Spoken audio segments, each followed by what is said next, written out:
বন্ধুরা, আরজিকর মেটার এক গুরুত্বপূর্ণ তথ্য নিয়ে এসেছে। তোমরা শুনলে সত্যিই চমকে যাবে যে তিলোত্তমা ধর্ষণ খুনে আদৌ কি তিলোত্তমা বিচার পাবে, সেটা নিয়ে কিন্তু গোটা রাজ্যে আবার তোলপাড় শুরু হয়ে গেল। আর তিলোত্তমার মা বাবা জাস্টিসের জন্য রাস্তায় এবং দুয়ারে দুয়ারে সবার বাড়িতে কড়া নাড়ছে, যাতে শুধু মেয়ের জাস্টিস হয় এবং আসল অপরাধীদের ধরে দেওয়ার চেষ্টা করছে। তাহলে চলো পুরো নিউজটা দেখতে থাকো, সবটাই জানতে পারবে। আমার নতুন একটা নিউজে সবাইকে স্বাগত। আশা করি তোমরা টাইটেল আর থাম্বনেল দেখলে বুঝতে পারছো বা আন্দাজ করতে পারছো যে আজকের গুরুত্বপূর্ণ তথ্য এটাই যে তিলোত্তমার জাস্টিস কবে হবে সেটা নিয়ে কিন্তু তিলোত্তমার মা বাবা একদম ভেঙে পড়েছেন। কারণ তিলোত্তমার বিচার এখনো কিন্তু হয়নি, একটা বছর হতে গেছে আর 1 মাস বাকি। 1 মাস বাকি, এখনো কিন্তু আমাদের তিলোত্তমার জাস্টিস আর বিচার পায়নি। এইটা নিয়ে কিন্তু গোটা রাজ্যে, গোটা পশ্চিমবঙ্গে কিন্তু এটা নিয়ে ভীষণ তোলপাড় হয়ে গেছিল, কিন্তু কোনো কিছুতে লাভ হলো না। মানে অপরাধীরা কিন্তু আবার খোলা আকাশে নিচে দিয়ে ঘুরে বেড়াচ্ছে। অপরাধীদের যখন গ্রেপ্তার করা হয়েছিল, যেমন সন্দীপ ঘোষ, অভিজিৎ মণ্ডল, অপূর্ব বিশ্বাস, আফসার আলী খান, মানে এদের যখন গ্রেপ্তার করা হয়েছিল, সন্দীপ ঘোষ সহ যে 5 ব্যক্তিকে গ্রেপ্তার করা হয়েছিল, তখন আমরা হয়তো ভেবেছিলাম যে এবার আমাদের তিলোত্তমার জাস্টিস এবার আমরা নিশ্চয়ই পাবো। কিন্তু সেটা কখনোই সম্ভব নয়, কারণ আমাদের এই ভারতবর্ষে পশ্চিমবঙ্গে এত দুর্নীতি শুরু হয়ে গেছে, যেখানে বছরের পর বছর, মানে বছরের মাথায় আর একজন ডেপ হতে চলেছে। কখনো তিলোত্তমা, কখনো তিলোত্তমা, ও তিলোত্তমা, এক একজনকে মানে প্রত্যেক মাসে মাসে কাউকে না কাউকে ধর্ষিতা হতেই হচ্ছে। আমাদের পশ্চিমবঙ্গে আমরা পুলিশকে কি বিশ্বাস করব? কারণ পুলিশেই তো অপরাধীদের আড়াল করছে, নেতা মন্ত্রী এরাই তো আড়াল করছে, মানে নেতারাও এখন এই ধর্ষণ খুন করছে। তাহলে আমরা কাকে বিশ্বাস করব?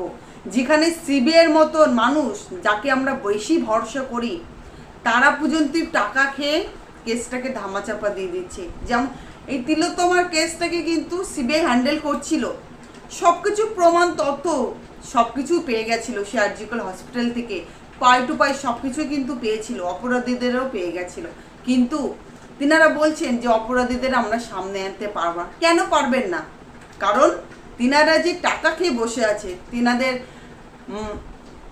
তিনাদেরও তো শাসানো হয়েছে। কারণ এই অপরাধীরা প্রভাবশালী অপরাধী, মানে এই অপরাধীরা এত প্রভাবশালী যাতে সিবিআইরও চাকরি চলে যেতে পারে, তাদের চাকরি নিয়েও টানাটানি হতে পারে। তাদের চাকরি যদি চলে যায়, তাদের বাড়িতে ফ্যামিলি রয়েছে, তাদের কি করে চালাবে? সেই কারণে তিনারাও চুপ পড়ে গেছে। সবার হাত পা বেঁধে দিচ্ছে এই নেতাগুলো, এই মন্ত্রীগুলো, সবাই এদের হাত পা বেঁধে সবাইকে কবজা করে নিচ্ছে। এরকম যদি হতে থাকে তাহলে আমরা এই পশ্চিমবঙ্গে তো বাসই করতে পারবো না। আস্তে আস্তে প্রত্যেকটা ঘরে মা বোন যারা আছে প্রত্যেকে ধর্ষণ খুন হতেই হবে, কিচ্ছু করার নেই। কারণ আমরা তো কোনো জাস্টিসই পাচ্ছি না।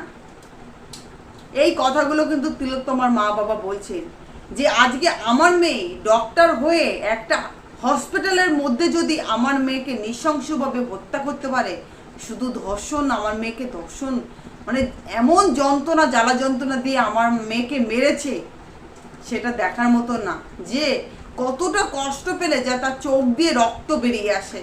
এত কষ্ট দিয়ে আমার মেয়েকে মেরেছে, এখনো আমার মেয়ের জাস্টিস আমরা পেলাম না। সারা পশ্চিমবঙ্গে প্রত্যেকটা নেতা মন্ত্রীর কাছে আমরা গিয়ে কড়া নেড়েছি, কোথাও আমাদের কেউ সাহায্য করতে পারেনি। অবশেষে আমরাই বিচারপতিকে জানিয়েছি যে আমরাই তদন্ত করব আমার মেয়ের তদন্ত। কিন্তু তদন্ত করতে গিয়ে আরজিকর হসপিটাল থেকে কিছু প্রমাণ তথ্য পেয়েছিলাম, কিন্তু তাতেও কোনো লাভ হলো না। কারণ লাভটা হবে কি করে? সবই তো পয়সার খেলা, টাকার খেলা।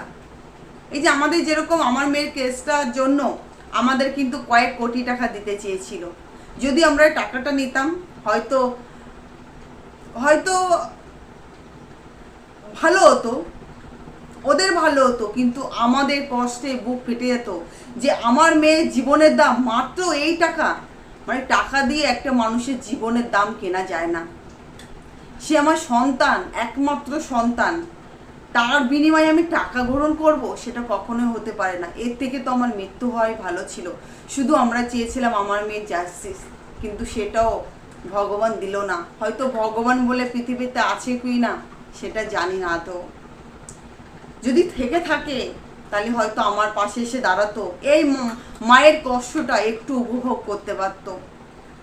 সঞ্জয় যেখানে চিৎকার করে প্রকাশ করেছিল সেই অপরাধীদের নাম সহ কিন্তু বলেছিল, কিন্তু সঞ্জয়ের কথা কেউ বিশ্বাস করেনি, কারণ তাকে তো ফাঁসি দিলেই তারা বেঁচে যায়। কিন্তু আমার জোরে শুধু ফাঁসি দিতে পারেনি, আমি চাইনি তাই ফাঁসি দেয়নি, নইলে কিন্তু ফাঁসি ওকে অনেক আগেই দিয়ে দিত। আমি শুধু চেয়েছি যে আসল অপরাধীরা সামনে আসুক, আর নির্দোষ যারা তারা ভালো থাকুক। এই যে বিনীত গোয়েল একটা এসপি হয়ে, মানে পুলিশের বড় কমিশনার হয়ে, তিনি কি করে এরকম নোংরা কাজ করতে পারে? যেদিন ঘটনাটা ঘটেছিল আমার মেয়ের সঙ্গে, সেদিন কিন্তু এই মন্ত্রী, এসপি সবাই কিন্তু ভীষণ কন্টাক্টভাবে কথা বলেছিল আমার মেয়ের এগুলো নিয়ে, সেটাও জানি। আমার মেয়ে লাল ডায়েরির থেকে আমরা অনেক প্রমাণ তথ্য পেয়েছি, জানা সত্ত্বেও আমরা সিবিআইকে পাঠিয়েছি, সিবিআই কিন্তু কোনো কিছু জমা দেয়নি আদালতে।